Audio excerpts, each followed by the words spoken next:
கொஞ்சம் லேட்டாக போயிடும். அவ்வளோதான். P4 wire testing. இதெல்லாம் ஒரு 5 செகண்டு, ஒரு 7 செகண்டு இதாக இருந்துச்சுன்னா, தாக்கு பிடிச்சிச்சுன்னா, இது ஒரு சேர்த்து ஒரு 5 செகண்ட் சேர்த்து தாக்கு. இதில் இந்த ஒயர் வின் சைடு உள்ளெல்லாம் பார்த்தீங்கன்னா இதுதான் இருக்கும், ஸ்மோக் ஆகுங்களா. என்னது உள்ள அந்த ஃபயர் மிஷின் இருக்கும் தெரியுங்களா, இந்த ஃபயர் எக்ஸாஸ்ட், இந்த நெருப்பு அமைக்கிற மிஷினில் வர அந்த இதுதான் இருக்கும் உள்ள ஸ்மோக். அந்த பவுடர் தெரியும், இந்த ஸ்மோக் பவுடர் இது கண்ட்ரோல் பண்ணுறது. மேல் பக்கம் வந்து வீடியோ ஆன் ஆகுதா? இது வெளியில் வந்துடுச்சு தெரியுதுங்களா, காப்பர் வெளியில் வந்துடுச்சு தெரியுதுங்களா.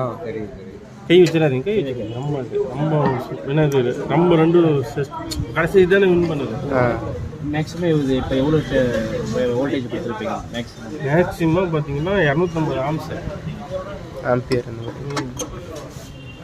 இவ்வளோ இப்போ நம்ம கொடுத்த உள்ள கரண்ட்டு நம்ம லைஃப் டைமில் இந்த வயதில் கொடுக்க ஓகேங்களா. அவ்வளோ கொடுத்துமே உங்களுக்கு இருக்குது. இது வந்து எதுவும் இப்போ நம்ம பார்க்கல, அதாவது இப்போ வாங்கி போய் போட்டோம்னா முதல் டைம் பல்பே சுவிட்சே போடுறப்ப நம்ம லைஃப்பை பார்க்கல. 100 வருஷம் லைட்டாக மெல்ட் ஆன மாதிரி இருக்கிறாங்க.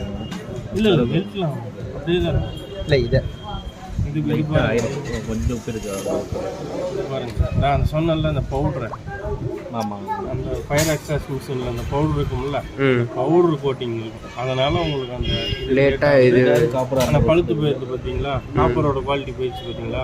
அலுமினியம் இது காமிக்குது. இல்லை இது அலுமினியம் இல்லை அலுமினியம் ஆகலை, பழுத்துரும். கருப்பண்டிங் நம்ம மாரி ஆயிடுச்சு பார்த்தீங்களா. இது கொஞ்சம் தான் ஆயிடுச்சு, கொஞ்சம் லைட்டாக ஒரு இதுதான் டெம்பரேச்சர். இது ரொம்ப அதிகம். இப்போ நம்ம கொடுத்தது ரொம்ப அதிகம்.